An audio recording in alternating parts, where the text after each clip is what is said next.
Hello and hi, myself Subro Roy and I belong to vmblog.com। आज मैं आपको bearing के बारे में कुछ बताऊंगा, जितना मैंने सीखा है और मेरी नॉलेज में है आपको बताना चाहता हूँ।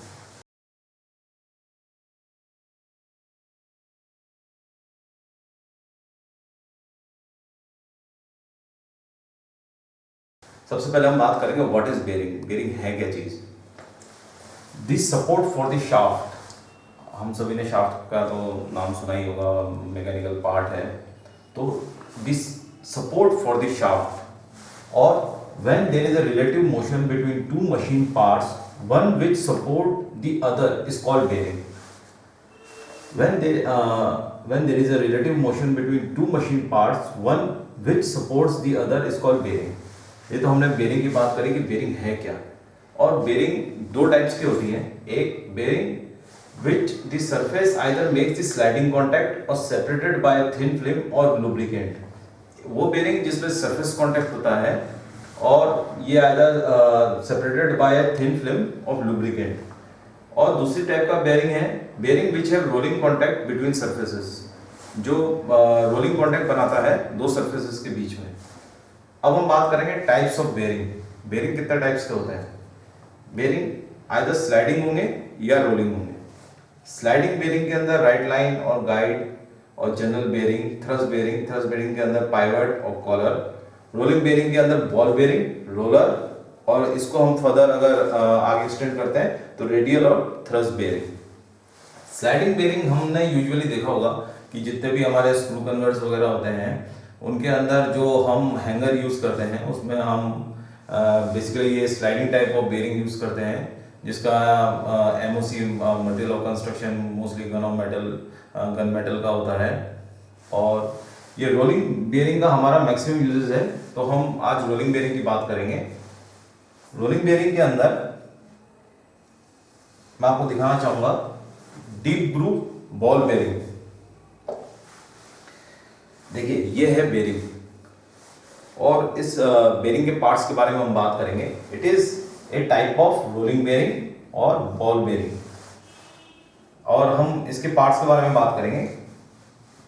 ये इसका इनर रिंग है। अब देखिएगा ध्यान से, ये इसका इनर रिंग है। This one is called the inner ring. ये आउटर रिंग है और ये जो मैं आपको दिखा रहा हूं this one is the cage.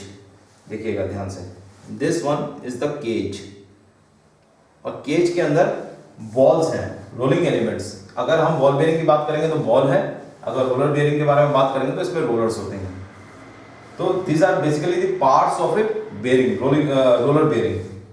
अब हम कोई भी बेरिंग को हम लेते हैं तो हम उसको डेजिग्नेशन भी हमें करना पड़ता है, या हम कोई बेरिंग परचेस करेंगे या हम बेरिंग के बारे में बात करेंगे तो हमें उसे डेजिग्नेट करना पड़ता है। अगर हम बेरिंग नंबर के बारे में बात करेंगे तो बेरिंग नंबर ही अपने आप में हमको बताएगा कि वो किस टाइप का बेरिंग है। ये उसका डेजिग्नेशन है जिस तरह से हम उसको डिफाइन करते हैं। सबसे पहले ये उसका नंबर सीरीज होता है कि ये कौन सी सीरीज का बेरिंग है।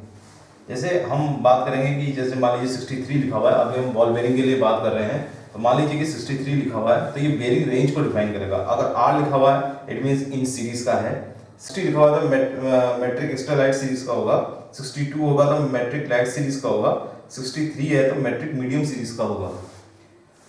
ये अगर मान लीजिए मैं एक एग्जांपल देता हूं,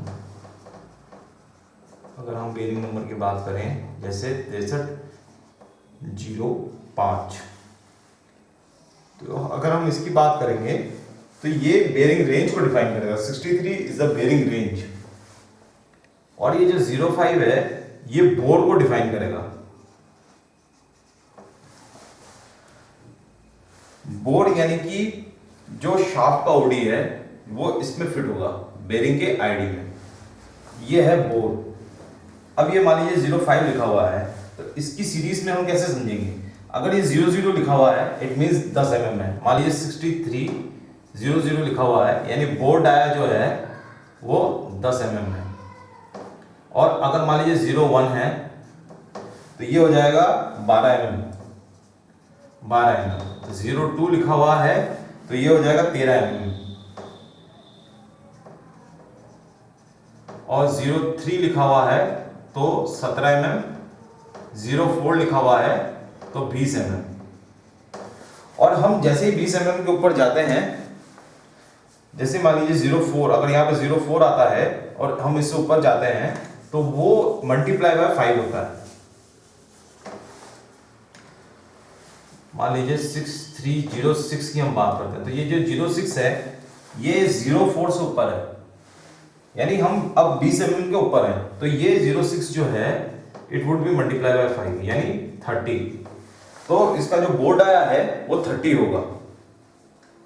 इसके आगे हम बात करेंगे ये जो बेरिंग नंबर होता है, इसके बाद हमारे ये हम देखेंगे कई बार लिखा हुआ आता है हम जिस टाइप का बेरिंग चाहते हैं, जो ये जो बेसिकली जो कि हम अभी बात कर रहे थे कि केज है, तो केज किस टाइप का चाहिए हमें। अगर प्रेस स्टील केज चाहिए तो वो जे में मिलेगा, अगर हम पॉलीमेराइड केज की बात करेंगे तो TIX में लिखा हुआ आएगा।